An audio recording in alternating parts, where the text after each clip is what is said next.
What's up, everybody? Welcome back to the BTR podcast. This is our NBA trade deadline special. Yeah, well, as promised, as long as there were some trades and good ones, we were going to bring you guys our trade deadline reaction or recap.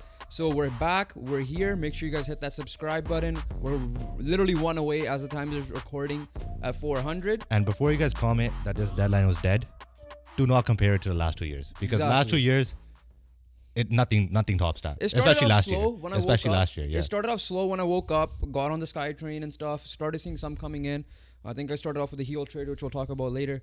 But nothing's gonna compare to last year. I don't think it ever will, at least in a long time. The 2019 free agency and last year's trade deadline. Yeah, nothing's gonna compare to that ever. Except for at least for now. Yeah. So, yeah, I don't know. With that being said, let's just get right into it. We got I think a total was 20 trades up until the deadline. I think 13 today. I think it was 13 today. But, we're going to start positive. We're going to talk about our winners first. We got two big winners. In my opinion, the biggest winner is the New York Knicks. The New York Knicks have made some moves. Obviously, they had OG Anunoby, right? They did that trade with the Toronto Raptors before. Precious Achua. And now they added... They flipped Malachi Flynn. Yes, exactly. That's in a transition. Yeah. You pull up the roster. But Malachi Flynn was a part of that OG trade. They gave away a second, RJ Barrett and Emmanuel Quickly. Obviously, two key pieces lost, but kept the first intact. Along with Malachi Flynn, they flipped Evan Fournier finally, his contract and all his complaining. Ryan Arcidiacono, Quentin Grimes, and two other second-round picks for Bojan Bogdanovic and Alec Burks, who are from the Pistons, sorry. And for me, the first is a dub, massive dub, because you add Bojan Bogdanovic, who last year they valued at 2 first-round picks, the Pistons did. This year, I think he started off injured, and he's still averaging 20 points a game, over 40% three-point percentage, over 40-something% in regular field goals as well. Alec Burks, going back to the Knicks, if I'm not mistaken. Yeah, Alec Burks is a Knicks legend. Okay, a little too far. Yeah, I know, but to be fair, like everywhere else he goes, he doesn't do as great. I think he did good with the Mavericks in his career. Yeah. But when he plays for the Knicks, this man cooks. Yeah, I mean, his shooting splits aren't the greatest, but again, it's Detroit, so I ain't gonna look at their roster at all. But the fact that you only gave up the key piece in this case is just Quentin Grimes, in my opinion, is massive, right? And on top of that, you keep all your firsts, because then next year, like we said in our OKC video, they have the draft compensations and draft assets, regular assets, along with the Knicks to make a splash, right? In our OKC video, by the way, check that out. Thank you for the support for that. We mentioned Joel Embiid's name. Let's see what happens with him. Other names could potentially be available for whether we were sign-in trades or regular trades as well. But you didn't lose outside of the OG trade, which you lost 2 pieces, but OG fit like a glove. In this trade, you only got rid of Quentin Grimes, and you added 2 solid pieces who are going to help you. So in the total, you basically did a 3 deal, right? Yeah. RJ gone, Emmanuel Quickly gone, and now Quentin Grimes gone. You bring in OG, you bring in Alec Burks, and you bring in Bojan Bogdanovic. And honestly, it's an upgrade for what they had. It's not because talent-wise, I think is equal level. It's just fit-wise, right? Yeah. RJ's space was getting clogged up by Julius Randle.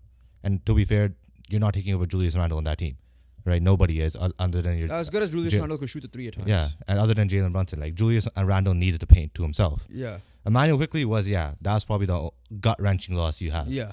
Other than that, OG, like you said, fit like a glove. Bojan, I'll tell you, he's going to fit like a glove.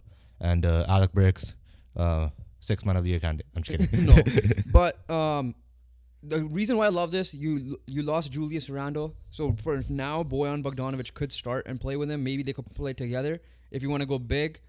On top of that, you lose Quentin Grimes, sure. But you also lose OG Anunoby for 3 weeks because he had surgery on his injury, which is fine. And then you obviously these moves help with that. So it's not like you're going to lose people in the stretch run as well. OG will be back in time just before the playoffs for the stretch run. So right now, an ideal situation, your lineup might be, you have the roster out, but so tell me if I'm not wrong here.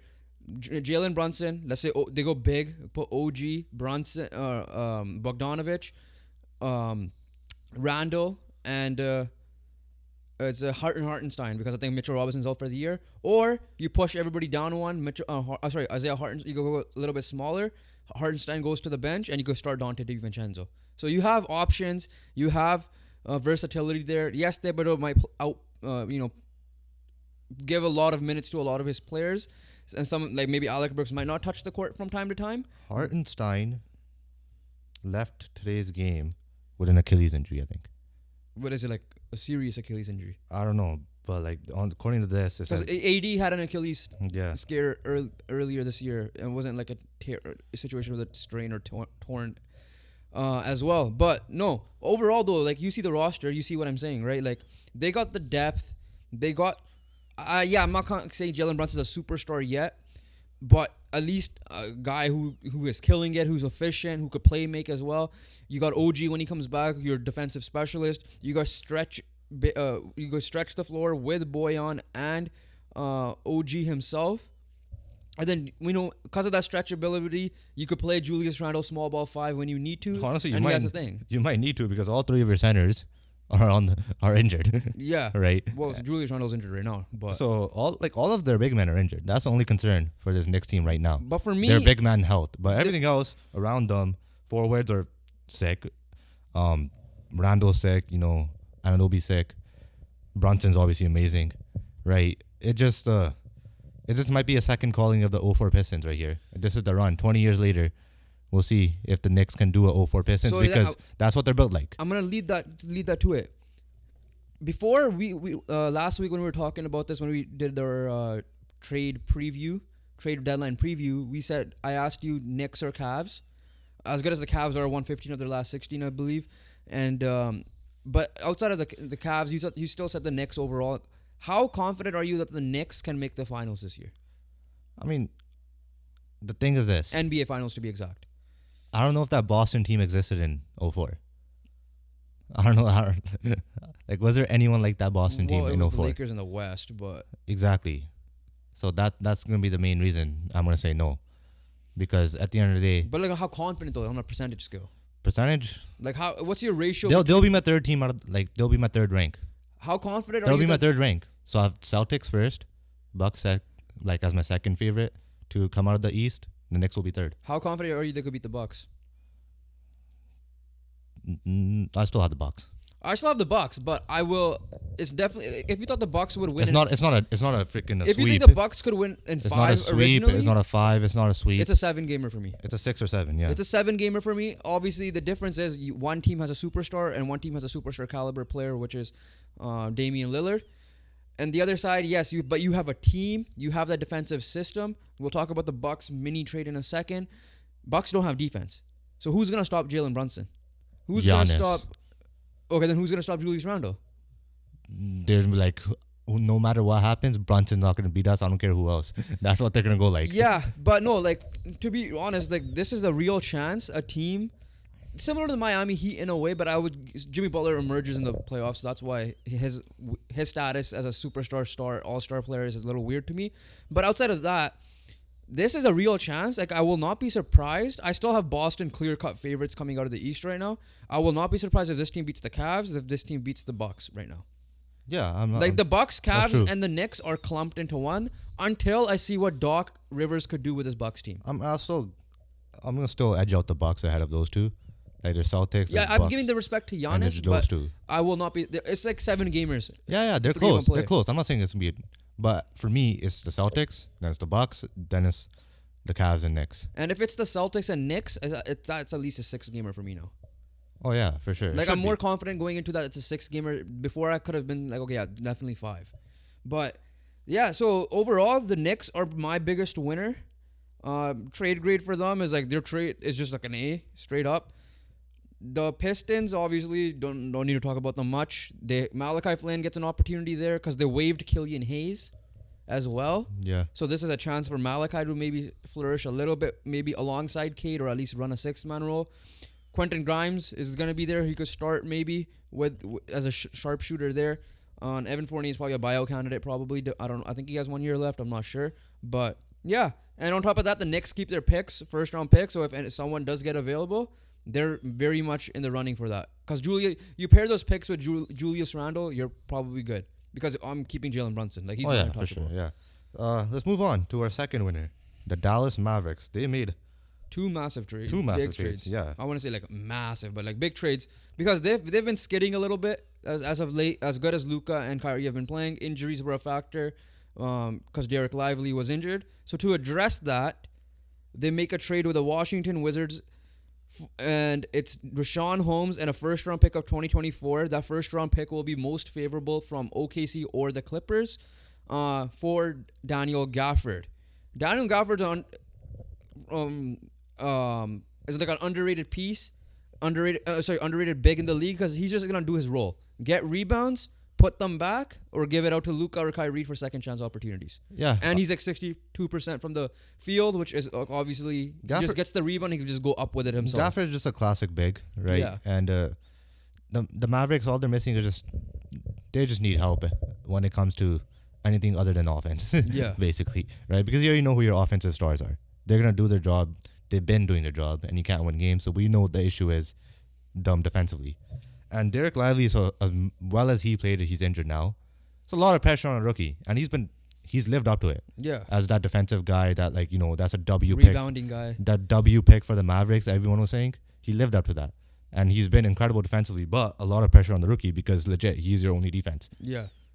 And yeah, Gafford fills that role. He'll rim protect, but most importantly, he'll get rebounds, and he will, like I said, he could go up with it himself, or he could just give it back to Luka or Kyrie or whoever's open on the wing for an open three. On top of that, it's the Washington team that's not that great, and he's putting up these numbers. Obviously, he gets a lot of rebounds because the team's not that great, so you're gonna get rebounds, and he's proving that. Yeah, it's like a 10 and 6 or 7 at the moment, but yeah, like that, it fits like a glove. So obviously, Mavericks, if they want to be serious contenders this year, this will help them for sure in the playoff time. I'm not sure how much Gafford. I don't think Gafford has much playoff experience because he went from the Bulls to the Wizards, if I'm not mistaken. Probably not. Yeah. So that being said, though, that's a great pickup for the Mavs, along with PJ Washington from the Hornets. He got traded for Grant Williams, who they just signed in a sign-in trade, I believe, in the offseason, and Seth Curry, and a first-round pick from 2027 of the Mavericks. Seth Curry, potential buyout candidate, which we'll talk about later. Yeah, PJ Washington, again, he's an up-and-down player. He isn't like I think he was a lottery pick. He wasn't he was a first-round pick. Again, it's the Hornets. I'm taking everything Hornets are involved in with a grain of salt because I know his shooting splits aren't the greatest. But when you play with better, I know LaMelo Ball was there this year, but outside of LaMelo Ball, you're going to be playing with Kyrie Irving, and you're going to play with Luka Doncic, and guess what's going to end up happening? You're going to have open shots on the floor. Whether he starts or whether he's off the bench. I think he's off the bench, but yeah. PJ Washington is going to be an upgrade, no matter what, right? PJ Washington, yes, has he lived up to his hype in Charlotte? No. Then again, it's Charlotte. Right, with the Mavericks, it's always good, like, for a guy who's been struggling, right, to, like, have a reduced role, right, to just focus on one or two things that you're good at, and that's going to help you propel. And that's what's going to happen with Gafford, and it's going to happen with PJ Washington. Yeah, so they got moves that fit them like a glove. Luka's still going to be high usage rate. Kyrie is still your clutch player. You have two of the clutchest players in the league and probably history, because obviously everybody knows the biggest shot in Cavs history went to Kyrie Irving. So yeah, Mavericks right now, like, they're standing wise, they were in the play-in spot. I'm comfortable saying that, assuming everything goes well, they should be in their top 6 at the minimum. I could see the Pelicans falling down a little bit, and they should be comfortably in the top 6 in my opinion. And they're only a game and a half out. They're 7 games off first, so that's a little different story. But at least like a top 4, top 5, they should be comfortably in there as long as they're healthy. Yeah, there's only one thing we can't say comfortably, because last year they traded for Kyrie Irving, and we're like, okay, yeah, they're making the playoffs. No, they're not. They didn't trade anyone with Kyrie Irving's caliber. It's people that fit them, That's if true. anything, right? Yeah. So, yeah, our two biggest winners, ironically, played today as well. Obviously shorthanded. The Knicks ended up losing pretty badly because they played each other, I'm pretty sure. Huh? That's what I said. They played each other. Yeah. Yeah. And so those are our winners by far. I think they had the best trade deadline. This includes previous trades as well. So let's see how these two teams do. Obviously, I still have the Celtics are out of the East. I still have the Celtics, and you said the Bucks ahead of the Knicks, but the Bucks are slightly. The Mavs, you still have a couple of teams ahead, but I still think they could go head to head against every team. But maybe not the Clippers. The Clippers are the only questionable team that they could go against up. Like for me, the Clippers are by far the best team in the West. They are. So I mean, they've proven it. Other than last game, they went on their incredible run. Yeah, right. James Harden was right. Like they said, it won't give us time to figure it out. He got his time. And that's why I'm giving the Bucks a little bit of respect, because Doc Rivers is gonna figure out certain things as well. So yeah, I think one of the stories was like they had to figure out defensively, and Doc implemented this new defense that they learned for only one practice, but then they use it in a game and it actually worked really well for them. Yes, I know the Bucks have been really bad. Don't get me wrong, but the players are showing signs of, like, they're giving us signs that they could turn it around, type of thing, and show us who they really are. Yeah. So let's go. Let's talk about the flip side. Let's talk about our biggest loser that were involved in trades. For me, it's still the Brooklyn Nets. By far and away, it's the Brooklyn Nets. They were part of two trades. One was a 3-teamer, which we'll talk about in a second. The first one was involving your team, which was a weird trade. The weirdest trade of the day was by far that one for me. It was Dennis Schroeder and Thaddeus Young straight up for Spencer Dinwiddie. The Raptors will reportedly plan on waiving Dinwiddie as well. First of all, as a Raptor fan, since you're literally wearing their hoodie, what's your reaction? Just cap dump. Yeah. Cap dump. What else is gonna be? Nothing to react about. Like, they create space. They created money. That's all they need to do. Yeah. Dinwiddie is an expiring contract this year, anyways. Schroeder still had one more year.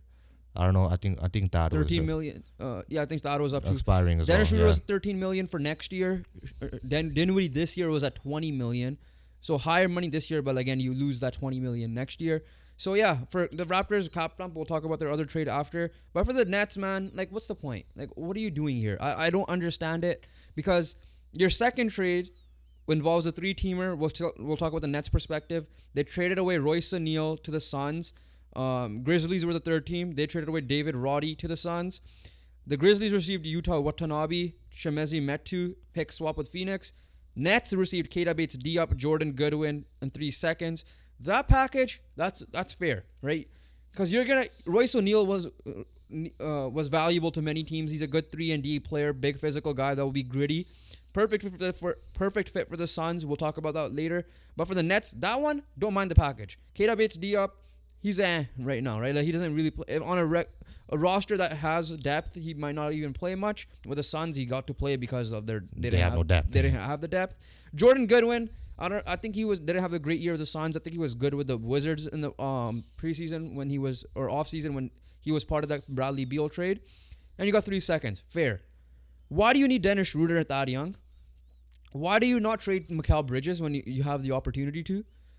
And you could have traded at least you traded away Spencer Dinwiddie, but you bring in Dennis Schroeder.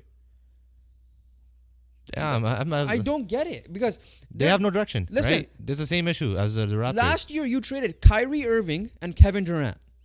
What does it scream to you? They're done. They're cooked. Like, they're rebuilding. Yeah, exactly, right? You get Mikal Bridges, Cam Johnson, sure, bring their value up. They're perfect pieces to trade at the deadline or in the offseason. You don't do that. You literally said Mikal Bridges is untouchable. In our opinion, we said it many times before, Mikal Bridges is at least on a good championship team, probably third option, or a 2A, 2B option, right? That's the best way I could put it.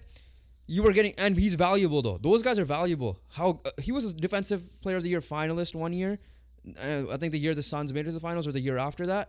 And then on top of that, he could shoot the ball pretty well, especially from the corner. That's valuable in today's league, right? He's under contract for a couple more years. You were offered 4 or 5 picks. Maybe you could have done the Raptors OG trade and get some type of return, young pieces in return to start your rebuild around. Instead, you keep him. You're out of a play-in spot currently. You might get lucky and get in if you're banking on the Sixers to fall off a cliff completely. And but you add Dennis Schroeder. Who are you really gonna mentor there with Dennis Schroeder? If that's the case, Thad Young is a good piece to have on any team because he's just that dude. Right, as a Raptor fan, you saw him like he's always a professional. I mean, whenever he doesn't play, he doesn't complain like a little bitch. He comes back on. He literally, when you have injuries with Jonte and Juperto, he played well for you guys. Like yesterday, I think he played well for you guys. So like, I don't mind Thad Young, but I just don't understand why you're not trading away some of your pieces that you have. You traded one in Royce O'Neal. Why not trade Mikal Bridges and just go full-fledged rebuild? And at this point, we're just saying the same thing over and over again because we're so confused, right? Like, pick something and deal with it because right now you're just in no man's land, right? Like, there's no point of being a 10 seed playing and getting out in the first, or even getting out. There's no point in getting out in the play-in, right? And you're not making it out of the play-in, first of all, and you're not even in the play-in right now. So there's no point of being the 11th seed, right? There's no value for that, and it's just best to take the Thunder approach. Right, the Thunder got rid of George and Westbrook. Right, the Thunder got rid of Chris Paul. Right, Mikal Bridges is your Chris Paul. You got him from the Suns. The difference is that one team had Shea and this team doesn't even. This team has to find their Shea. They have to find their Shea, yeah. So, yeah, that's all I have to say. Right, like, because at this point, if I say something, it'll be the same thing that you just said. So there's no point in me saying anything because there's no lack of direction, and I've experienced that as a fan already. Yeah, nothing much to say. Like, we'll move on. We'll stick with the Suns here. Go back to the flip side. Not saying they're a winner, obviously, but they did a move that helps them. Well, they add size with David Roddy, but the key thing is they add a gritty player reunited with Kevin Durant and Royce O'Neal. We've seen Royce O'Neal in playoff settings just be that dude, like a 3-and-D guy, just that gritty guy, be that dog. Right, fight for every ball, loose ball, every possible. That's what they need. They need like that physicality. That's the word I was looking for. And if it's whether he starts or not, he fits them well. Right, you have your three main guys. Pair him. He's one of your. If you want to start him, he's one of your fours. And whoever you're starting on Cetera Nurkic, it works. That works. Right? Yeah, it's a good fit. A good player that literally fits like a glove. Yeah, a good player. He's gonna fit in every team. Right? Yeah, that type of play style. That 3-and-D is gonna fit in every team. Physicality is gonna fit in every team. Hustle is gonna fit in every team. No matter what type of player you are, if you have those qualities, you're going to fit in any team. Exactly. And all they had to do was get rid of their seconds, right? They lost Keita Bates-Diop and Jordan Goodwin and Yuta Watanabe, which I hope he could find a different spot. I don't think he gets bought out because he's a good three-point shooter. I don't know how his numbers are this year, but last year with the Nets, he was like one of the top three-point shooters in the league. But yeah, nothing much about the Suns. Suns are improving. Their big three are playing. I hope, and for the Suns fans' sake, I wish they got, like, again, a Tyus Jones type guy, whoever, if he was available. Maybe they pick up a Killian Hayes and see how it works out, just in like a low risk, high reward. They can't get like a Lowry, right? They're not allowed. I don't think they are. There are restrictions to that. We might talk about that in a later podcast, but we'll talk about the buyout candidates later. Yeah. But yeah, they're one of the teams that are kind of capped out that they can't get Kyle Lowry or anyone who could be available on that list that you're going to say later. But yeah, that's the Suns side of things. Grizzlies, not to say much. You guys are out of finished. It. Their whole team was injured. Exactly. I think the Sun against the Celtics, literally, they had 8 guys playing. Scottie Pippen Jr. led them in points. That's crazy. So I think the only guy that played was Luke Kennard. I think on top of my head. Yeah. Mainly like out of the current rotation. That makes sense. Luke Kennard will be. Going back to the Raptors, they made another trade. Little confusing trade for me. This was the second trade of the day. Kelly Olynyk goes back home to Canada. He's from Kamloops though, so I can't say fully home either. With Ochai Agbaji for Kira Lewis and a first-round pick. That first-round pick will be the least favorable from OKC, Clippers, Houston, Utah, which I'm assuming it's going to be the Clippers. At the current odds, it's the 29th pick of the draft. Which is the Clippers? Yeah, probably. Or OKC, because they're both whoever's there. And then, yeah, Raptor fan? Yeah. I was confused, don't get me wrong. Am I pissed off this happened? No. Am I happy? No. Either. I'm excited to see Agbaji. I do believe in this Raptors development system. I'm pretty sure a lot of people do, right? Like, look to who we produce from being freaking... Like, Pascal Siakam didn't play basketball until he was, like, late teens. Yeah. And look what he is now, right? So, I do believe in that, and I do like that we added Agbaji. What I don't like is that did we really need to get rid of that first? What I do like, that first at the end of the day doesn't mean anything to me anyways. But at the end of the day, when you're a rebuilding team, you want to accumulate as many first round picks, no matter how shit this draft class is or not. You could always find a hidden gem. But yeah, we didn't give up anything too significant, but at the same time, I don't think it required a first round pick. So the Raptors fans have PTSD because when they see first round pick, Thaddeus Young, Yusuf Nurkic, Jakob Poeltl, and now this, right? I'm gonna disagree with you slightly. It depends also. Like, I don't think you should be. First of all, I don't know. I don't know if Kelly Olynyk just wants to play at home for a little bit. Kelly Olynyk is valuable for a team like the Lakers or any championship team because of his stretchability. So if you guys re-sign him, I don't understand that. I wouldn't understand that at all. But for the pick, though, I do disagree with you slightly. Here's the reason why. I understand it's a weak draft class, and I know Masai is staying true to what he's saying, staying true to what he's saying, because he said, I think in his press conference, that he doesn't plan on keeping all three of these picks. Obviously, he traded the one away. The reason why I disagree is because you get more control of a rookie, right? Like you said, Pascal Siakam was projected second round pick. You took him late in the first, who played basketball late, and you developed him well, right? Why not keep the pick? I understand it did not work out with Malachi Flynn, and let's see what happens with Grady Dick. But Malachi Flynn was the later pick. It worked out with OG.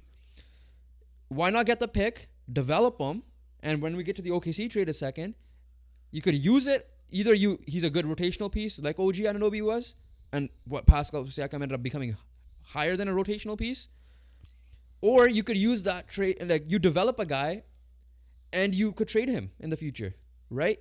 Because when you look at the a pick alone, like you said, you don't care. But if you could develop that player, like how OKC did with Trey Mann, for example, when we talk about that trade next, that I think is more valuable than on trading the pick in that sense. But how much is it, like, that you have to start from ground, step one. True. Right? The basement level. I get that. Agbaji is already... I'm saying you still get Agbaji, but don't give away a pick. Maybe trade with 2 seconds. I just said that. Yeah. I was like, did it require a first? That's the part that's annoying me, because you're not getting a guy... Like, Agbaji is not quickly. Or Barrett, even. Yeah. Right? He's not that guy yet. Agbaji had shown potential, especially in the college level. Exactly. Right? He's a national champion. He was one of the leaders in that Kansas team. I get that. Right. So, there is something to work with Agbaji. That's what I'm trying to say here. Right? Whereas that pick... Right, what you did with Malachi Flynn, it felt like there was nothing to work with, and obviously, but that's one though. That's what I'm saying. You have so many big success stories: Fred VanVleet, Norman Powell, OG Anunoby, Pascal Siakam. That's 4 right there. Jakob Poeltl. Right. So that's my point. I'm saying you didn't have if because I think Danny Ainge fleeced you guys a little bit because he got a pick out of it, right? It's not as bad as people think. People are saying that you didn't lose anyone key in this trade as well, because Kira Lewis is not going to play for you guys.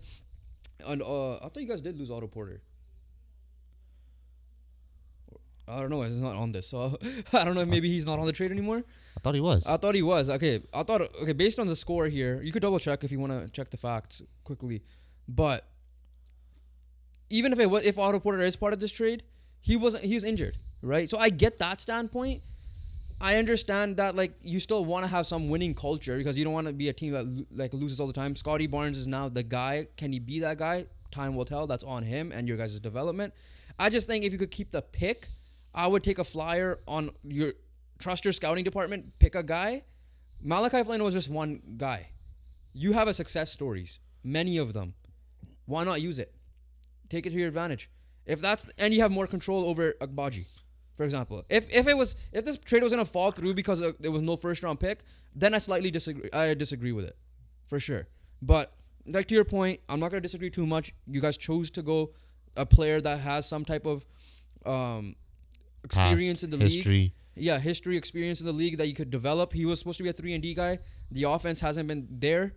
The defense, he has shown flashes to be a guy. He ain't gonna be your OG Anunoby. Let's see if the Raptors can turn him into that. But it's gonna be tough. That's all I gotta say about this trade. Yeah, let's move on. I'm happy. I think Agbaji could be a good piece. At the same time, I don't know why we got rid of it. You get what I'm saying though with the pick. Yeah, like I said that Yeah. already as well. Like Okay, so since I mentioned OKC a lot, let's just go to that trade before we go to the Philly side of things here. They used some of those pieces. They still didn't trade away at first, so they're giving away Trey Mann, Davis Bertans, I don't know how to say this name, Vasily Micic, some guy from Europe. I can't help you there. And 2 future second-round picks for Gordon Hayward. First glance, without even looking, I'm like, I love it, right? I love it for OKC. I wish that this was a team that went after Gafford. It would have been a perfect fit for me. But Gordon Hayward, obviously, again, Charlotte, I don't care. He's not going to be this. Listen, some of these guys are not going to be what they were a few years ago. Gordon Hayward is a guy that had a serious leg injury, and he bounced back in his 3rd year with the Celtics before finessing another $30 million contract from the Hornets. He ain't going to be what his all-star self was with Utah. We know that. Yeah. But getting a guy that's playing with Shai Gilgeous-Alexander, and I get it, he had LaMelo Ball, but last year LaMelo Ball was injured for most of the year. This year, his numbers are down. It's his worst of his career, I think, outside of maybe his rookie year from when I saw. The thing is, you're pairing him. Your lineup right now is Shai. I'm moving Giddey to the bench, and I'm putting Lou at the 2. You put Hayward at the 3, J-Dub at the 4, and you got Chet at the 5, right? You add a guy who has playoff experience. You add a guy who's a veteran, who's a 3-and-D guy himself, he's good at. He's a good defensive player, and a guy who could even, like, listen, I know Shai has playoff experience, but not as the guy, right? Gordon Hayward, he may not have been the guy. I don't know if he was the guy in Utah when those playoff series. I'm not sure if that was the pre-Donovan Mitchell or what the case was, but even in, like, he knows how to win. He was part of those Boston teams that didn't go. Ultimately, he didn't go far. I think the 1 year was the Kyrie Irving drama year, and the next year was he in the bubble? Did you remember the Raptors he was in the bubble? So the bubble year, right? He knows how to get far. He could, a guy like J-Dub, he could definitely help, and Lou Dort even help mold. I just think it's a good fit from a team as a perspective. He's on a winning team. He'll be motivated. And on top of that, you have what's the word? The vet. Yeah, so he's a good vet. He's, at the end of the day, right? Like, he's in a better situation, which is gonna help him. Yeah. Gordon Hayward can create his own shot too. Yeah. Right. He's not strictly 3-and-D. Like, yeah. He was known to create his own shot. He might be more now. Yeah, obviously now age and like old injuries and all injuries that. and ability and age, ability, whatever. I don't think the ability is not. I think it's just injuries and age. Yeah. Right? We don't see that anymore. But it's as simple as this, right? Like, they will hit if he even turns back the clock like a year or two, right? Like, if he finds a way to be the 3rd-year Celtic guy, like how he was, even if the bubble year. Yeah, the bubble year, essentially. Yeah, so if you could find a way to do that, it's a great addition. It's a great addition in general for this young team, and we could potentially see a production out of Gordon Hayward as well. Yeah, and I won't be surprised if we do. Yeah. I'm not saying do not expect him to be Utah. That's all. Oh, yeah, that's not happening. Right? But I feel like it's a good fit. He's going to be the motivated young team. You got the coach of the year, in my opinion, Mark Daigneault coaching. Bro, like, think about this, right? Like, Gordon Hayward had a couple good years in Boston, right? Obviously, the injury kind of ruined his Boston career, the Boston portion of it. Gordon Hayward was like the 3rd or 4th guy. Yeah. Like he is now for this Thunder team. He's the 3rd guy for sure. He's a 4th guy. Who's the 3rd? J-Dub. Oh, yeah, I'm saying he'll share the 3rd. Yeah. I'm saying 3rd guy for sure. Yeah, so he's the 4th guy in my books, and he's been in that role too. Yeah. He's been, like, he knows what he's doing. That's what we're going to say. Yeah, so, like, I like the fit. I wish they could have gotten a big to back up Chet or even pair with Chet at the minimum. Maybe buyout market. We'll talk about that in a second. We'll see who's available there. But, yeah, I don't mind it. Gordon Hayward is back in a winning situation, right? And, yeah. They still have their first. Like I said, with the Knicks, they could make a splash or get, even more quality role players in the offseason. They didn't even put a dent into the amount of assets they still have, right? Trey Mann's the only guy you lost. Exactly. Right? And, yeah, as good as he was not... He wasn't playing. The floor much. He wasn't playing. Yeah. And he couldn't because he had so many... And listen, Trey Mann's going to flourish, and it's like a win-win trade. Trey Mann will flourish in the Hornets. Yeah. Like, he'll just be not the guy, but, like, he'll be the guy with... Like, you had Shea ahead of him, you had Lou Dort ahead of him, you had Josh Giddey ahead of him. You're not playing at the end. You're not going to play much. But yeah, that's our thoughts. I'm happy for OKC. At least they made a move. No, and to your point, you didn't want them to make a splash now unless it was someone who was actually available. Like give him a run, you know. Yeah. And there's no one really. This is the available. perfect piece to add. Yeah. One of the type of pieces I wanted to see them add Exactly. in the day. Yeah. Let's talk about a trade that started off the day. Philadelphia 76ers, who are going to be without Joel Embiid. Let's see what they do. They ended up trading for Buddy Hield, for Marcus Morris, Furkan Korkmaz, 2024 second round pick via Raptors, 2029 second round pick via the Clippers, and another one same year from the Trailblazers, and $1.5 million in cash. So Pacers reportedly will waive Furkan Korkmaz. Yeah. Buddy Hield. Shooter, right? He's gonna fit. No matter where. He's gonna fit anywhere. I just think with this team, they have their defense goes away because Buddy Hield's not a defender, right? And we're gonna talk about the Pacers side of things because they did a very good follow-up trade to address this. Buddy Hield's a shooter. If this was all they're gonna take, if this was all it was gonna take for the Lakers, I wish they could have made some type of move. I feel like any team could have done this. I feel like every team that 100% needed shooting could have done this. The thing is, like, again, he's not gonna fill Joel Embiid. No one's gonna fill Joel Embiid. The thing is, like I said, he's gonna be there. He'll help with the shooting side of things. Hopefully, he is one of the best 3-point shooters in history. Like, let's just say that. I think he won multiple 3-point contests, if I'm not mistaken. At least one, for sure one. But I think but on the flip side, you lose defense in the backcourt. I don't think Maxi's the greatest defender. He's not. So that's where you have to figure out. I wish you could have addressed the big man a little bit more. Now, again, they're going to be buyout candidates for sure because they made another trade to free up some space, which was Daniel House and a second-round pick from the Knicks from this year, cash considerations. And might as well just say their third trade as well. And to the Sixers. Yeah, and then and to the Pistons, for a second-round pick, right? And the third trade they made, which this is where they lost the defense, is Patrick Beverley, which I got to laugh at his face soon. Patrick Beverley for straight-up Cameron Payne and a second-round pick. We'll talk about the Bucks in a second. So, yeah, they lose defense. Patrick Beverley wasn't playing that bad for the last couple of games. He was apparently told that he ain't going to get traded. Daryl Morey trades his ass. James Harden might be telling the truth at that point if Daryl Morey's a liar. Patrick Beverley, the guy was saying, like, oh, yeah, look where me and Russ are now. We're in the top teams. Now, to be fair, he's still in the Bucks. But he also forgets that we traded you guys and we made the Western Conference Finals. Just remember that as well. But, yeah, listen, to stay afloat, I'm fine with the move. They had to do it. So, yeah. Yeah, they were just like, how do we get this pressure off of Maxey to score the ball every time? They did that, right? They found a way to do that. Yes, obviously, is it the positional fit, right? Is it the big man we expected? No. But at the end of the day, you got scorers, right? And you got people who shoot the ball. Maxey's a catch and sorry, not Maxey. Heel's a 3-point shooter. I don't think he's a scorer necessarily, like off the dribble. Yeah, no, but like, who is Maxey going to pass the ball to? True, but the problem is... and who's going to pass the ball to now? This is good when Embiid comes back. It's a perfect thing. Yeah. Perfect trade if Embiid comes back. Embiid's coming back this year. I'm fully confident in that. Okay. It depends. Obviously, it's caveat. It depends on how he does with the... how he goes with his health. First of all, and if they do fall out of the standings, we'll see. Right? That's the caveat, for sure. But if Embiid does come, assuming Embiid comes back, perfect trade. If he doesn't, it's like, okay, is he going to really get open looks? Like, are you going to really double Maxey every possession? Unless he's hot. If he's hot, yeah. But outside of that, it's not like Embiid, right? So that's they're gonna stay. They're not falling off. Pacers side of things, though, they flip Marcus Morris, who is now going to get bought out, which is funny because he was supposed to sign with the Spurs and he snaked them for the Knicks. Yeah. So he ended up going back to the Spurs with a second-round pick, and the Pacers received Doug McDermott. Love it. You get so much in return for Buddy Hield, who's more valuable. Dougie McBuckets is a nickname for a reason. He could shoot the lights out of the ball. You pretty much direct replacement there. It's a similar type, in my opinion, similar type player. The defense is going to be the same. Is he coming back?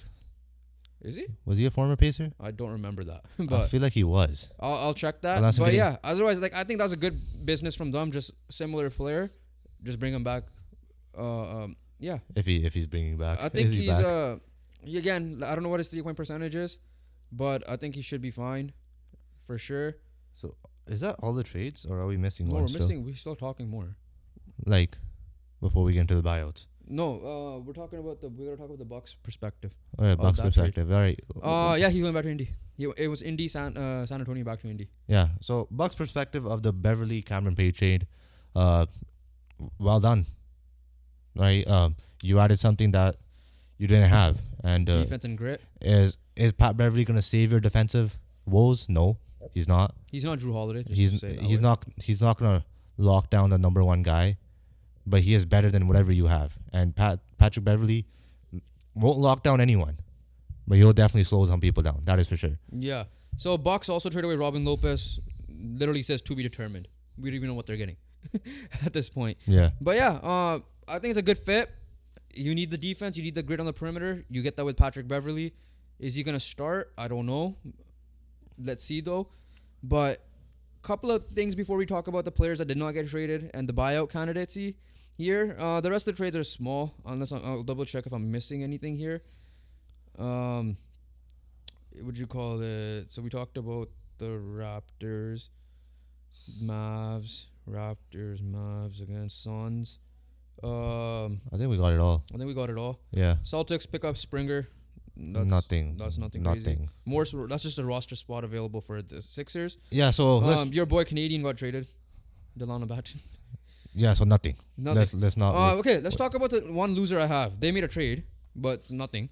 One of the losers I have is the Golden State Warriors. The only trade they made was Corey Joseph for a second-round pick, so nothing even helped them. They gave away someone. Listen, we went on a tangent last time, a little bit of a rant about how this team with Steph Curry will always be considered at least not a contender fully, but should be in the mix. It's always in the mix. Will always be in the mix. There will always be in the mix. Klay Thompson, however, recently has been struggling so much. They will always be in the mix, except for this year. Yeah. They're not in the mix. They did not make any moves. They're not I'm in the seeing mix. Warriors fans pissed. Obviously, bad timing because they just beat the Pacers. Curry had a great game, but then Curry the game before had 9 points himself. Right? As good as Curry is, he's not going to be always shooting lights out from three or whatever the case may be, especially if you're going to just box and one his ass. If that's the case, game plan you're going to go. It's over. Problem is, it is over. And they're the biggest loser because you didn't add anything to help them, even if it's small pieces that we mentioned, right? Like I would have loved them to, call the Raptors for maybe a Bruce Brown or whatever, or even like bring back the Royce O'Neal trade, even like because listen, Klay Thompson is not valuable anymore at this point. Wiggins is not valuable. The one valuable piece you might not even want to trade him because he's been your second best player this year in Jonathan Kuminga. Right? Fair to say? You can't get rid of Kuminga for that anyway. Exactly, anymore, right? Before you could have gotten rid of Kuminga if you wanted to. Yeah. Yeah, like even like some of those Mavs trades, I'm like Bojan Bogdanovic would have been a good fit here just to help out a little bit. All right. Long story short, they are gonna get cooked, and they're getting cooked already. And we obviously rambled a lot about these Warriors, like how they need to make a move. They need to do something, right? They still have a chance. Steph Curry. Yeah, they cooked him. Honestly, at this rate, you might as well trade Curry because you didn't do anything for him, right? Like, what the hell is the point? Yeah. What is the point? So hopefully in the offseason you guys figure some stuff out because there's no way you should. Like, obviously they're not going to get rid of Curry. I don't think Curry will leave himself. There's no point to because he's already a champion. But the thing is this, right? You didn't do anything to help him. Yeah. Why is he going to be happy? Exactly. Why? He has a reason. I'm not saying Curry's getting traded, but you're giving a reason. I anticipate Steve Kerr might step down himself in the offseason. That's what I'm going at. But another loser I have, and let's talk about the players and teams that did not make moves. One of them being the Chicago Bulls. They had Alex Caruso untouchable. Make that make sense to me. Yeah. By the way, the Chicago Bulls did not make a trade in the trade deadline for the last, I don't know how many years. Yeah, I think Vucevic was like a couple of, it was in season, if I'm not mistaken. And not at the deadline, right? Not at the deadline, though. Alex Caruso is one of the GOATs of this sport. Okay. Yeah, on the meme side. I don't understand. You got DeMar DeRozan, who is either going to go for free or you're going to pay $40 million to. Yeah. Right, for a 34-year-old. I love DeMar, don't get me wrong. Reasons why I love DeMar. But he is valuable. DeMar is a good piece, right? You could have gone something out of DeMar. And Caruso for sure. He's not a piece that you're going to pay $40 million to. Yeah. Right? So he's gone for free. or you're paying him $40 million. So you're screwed either way. Yeah. Obviously, Zach LaVine, we can't even mention that because he's injured, so no one's going to trade for him. Alex Caruso. And Andre Drummond. Yeah, I don't know. I don't get it. I don't get it. I do not know. Again, you're a playing team. I get it. Again, are you gonna do much in the playoffs? No. King of the fourth quarter himself, who's a big Bulls fan, is pissed that he dropped a video. Like, I don't get it. Literally, I think that's what it's called. And I genuinely don't. You would have gotten so much for Caruso if you were able to trade him. But they're overvaluing some of these pieces as well. Right? I think they were looking for like 2 or 3 firsts for Caruso alone. Yeah, no, that's crazy. Caruso has been an incredible year. I do believe you would have gotten a first for Caruso. Yeah. Not 2 or 3. Yeah. Right? And pick a direction, man. Yeah. Right? Like, I thought the Raptors are the only one. Now I see the Brooklyn Nets. Now I see the Chicago Bulls doing the same things. Right? I've legit lived it as a Raptor fan. It's not fun. It's genuinely not fun because you're seeing a half-assed product on the court, and then you're seeing nothing being changed off the court, and you're going to see the same half-assed product again for the next 2 or 3 years. Right? Nothing's going to change if you're doing this shit. Right? Caruso's ain't going to win you a chip. Right? DeRozan, he's not going to win you a chip. Caruso's not even a third option on a championship team. Yeah, Caruso he's the fifth guy he's the fifth starter that just plugs in the starting 5 just for defense and then closes out games on if winning. If winning, and then this year, if you're looking at it this year's perspective, could have hit the 3 ball. Yeah. So that's ultimately one of the biggest losers, along with the Nets and the Warriors. Another team that did not make a trade, but they're not a loser, and I don't mind, is my Lakers, and might as well talk about them because I'm a fan. Screw the Lakers. They already get talked about enough. Nah, not for me. I need to talk about revolution. I need to talk about them. That's the difference. Screw the Lakers. Here's the thing. I saw this tweet. No trade is better than a bad trade, and I fully agree with that. Oh yeah, for sure. I'm not saying like in this case, last year a no trade was probably a bad trade for the most part, right? With the Westbrook situation. This year, like I said to you many times, I hope they could have added a defender if they could. Obviously, Caruso was the guy I would have loved to have because of Vanderbilt's injury. But for me, there's no point forcing a trade. I knew it was going to be tough for them to make a trade today because Kobe Bryant, one of his 3 statues was announced. So I don't know how much they were really looking at the trade. I'm sure they did it after the deadline, so I'm sure Plinko was still working the phones. It would be very incompetent of him not to do his job if that was the case. Yeah. But outside of that, like, I don't mind it. They were playing well for the last couple of games. Let's see, they're playing the Nuggets right now. I hope it worked. I hope the coaching and the players' mentality fixes things. Like, the issue is this, right? This team did not have a roster issue, right? You make trades when you have a roster issue. Last year, you guys had a roster issue. Yeah. You don't have that this year. Yeah. Right? It's just player performances from the role players. Maybe. Exactly. And coaching is another one. You don't fix that with trades. You can't fix that with trades. As simple as that. So for me, simple as that. The players get healthy. Hopefully they perform like a guy like Gabe Vincent. Let's see what happens. Are they a top 4 team coming out of the West right now? Probably not. I still have the Clippers, the Nuggets, and the Suns ahead of them for sure. The rest, they could people lumped in them if you need to. But yeah, no, let's see how it goes. I'm fine with it. For me, Darvin Ham, you're probably on the hot seat as I'm staring at you on the TV right now. Down by 9. But yeah, we'll see how it goes. That's the Lakers side of things. A couple of other players that we thought were going to get traded did not. Miles Bridges, who fresh coming off a 45-point game, apparently rejected any trade offer that was going to come for him. Yeah. So I'm a little surprised that he wants to stay in Charlotte. I don't know how much of that is like personal life stuff, but yeah, who knows? That's one name that was surprised. The name that the Lakers were supposed to get that did not get traded. However, there were talks with the New Orleans Pelicans of something possibly being done. Was it DeJounte Murray? However, the Hawks apparently like overvalued him a lot. As good as he is, I think they wanted like 2 or 3 first round picks. They crusoed him. They Messiah Jury'd him. Yeah. they did this thing. The thing with the Hawks, the different story is that DeJounte Murray is gonna be on their team next year. Right? Whereas, DeRozan isn't gonna be on the Bulls next year or has the potential of not being on the Bulls, depending on contract. Like, there's no contract issue with DeJounte Murray. He's locked up. So yeah. So I'm honestly I'm happy to do that. I'm happy. A blessing in disguise for the Hawks. I'm happy the Hawks did that. I am, right? Like, you had the leverage. Yeah. Like, what's the point of getting rid of him for nothing? Yeah. That you think, right? Like, if you're in a high ball, this was a perfect But year to high ball. if you were serious of actually trading him, then it looks bad on you. That's the one way to put it. Yeah, no, they're trying to look for the best possible deal. They didn't get one. They have him. They have next year to do it. They have the off season to do it. Okay, Raptor fan, you were probably most convinced if you guys were gonna make a trade, it would have been Bruce Brown and Chris Boucher instead of the trade that you guys No, did today. I was convinced Schroeder was getting traded. I wasn't as convinced as these two though. I was convinced. So I was convinced of Bruce Brown and Dennis Schroeder more than Chris Boucher, just because. hey, you still Canadian have the piece ties. of that championship on your team still. Yeah. But Bruce Brown was you guys were looking for a first apparently, or even more. The Knicks were in talks of something like that. There was a mystery team. I think it was believed to be the Knicks. Obviously, the Knicks made that trade, so there was no reason for them to make a trade. So, but the thing with Bruce Brown is you have a team option, and We're in control. you're in control of that. You could flip him at the deadline if someone wants to pay him that 23 whatever his 20 million, or he might go for you let him go and someone will pick him up for the mid level most likely, Yeah. which was supposed to happen this year before the Pacers came in. Yeah, so there's no issues really with that either.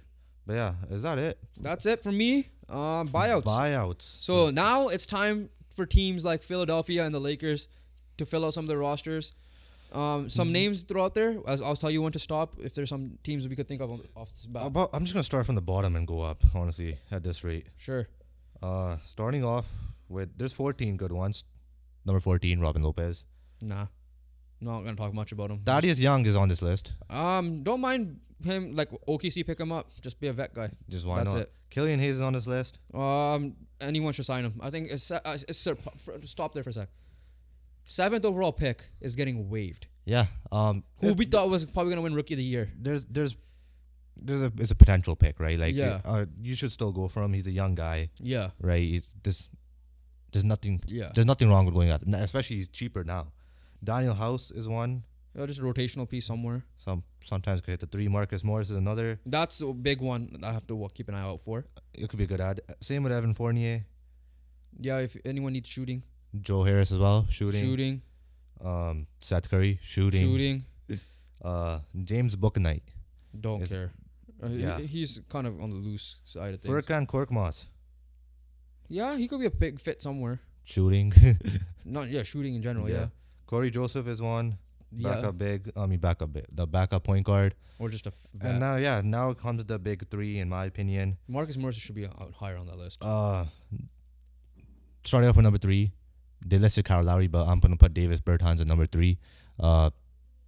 Shooting again.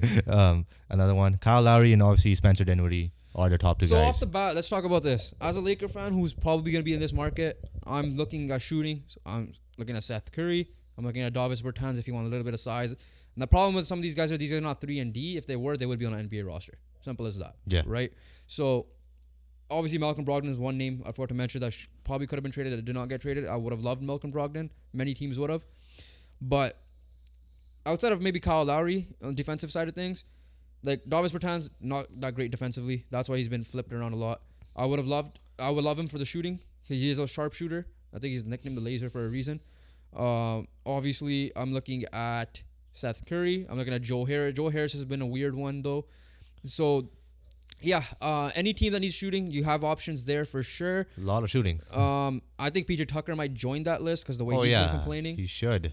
And he hasn't even played. Exactly. And Marcus Morris in general, like it's not been that long where I'm not saying he was an all-star, but I'm hoping he could find his form like his brother did in the Lakers, and he's supposedly better. I'm the Lakers. He wants vengeance on the Clippers. Maybe bring him on, right? Give him. Let's see how he does. Let's see how the attitude is. I don't know. Or even like a team like the Suns, potentially.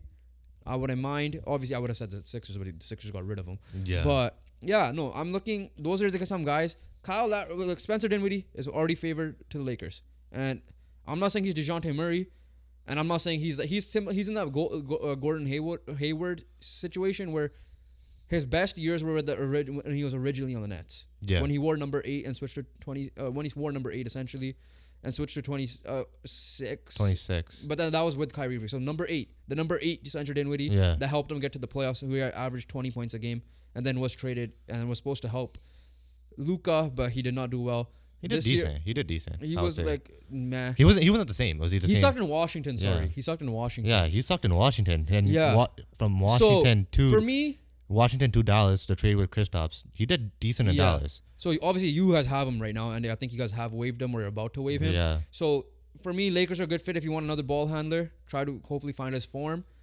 Kyle Lowry, for me, Philly's match made in heaven. Literally. You have leadership. You got Nick Nurse. You have a team that could potentially do well if Joel Embiid comes back. And hometown. That's match made in heaven. Right? So I think that's where he should go. But again, I don't think Phoenix could get him. Otherwise, Phoenix would have been my other option. Or maybe New Orleans was the other one, right? That's about it, right? The rest of them, if you guys just need specialty in shooting, go get them. Lakers, I'm looking at you guys. I'm hoping you guys get Seth Curry in this case. Seth Curry moves a lot considering how good he is as a shooter, which is insane. That's crazy.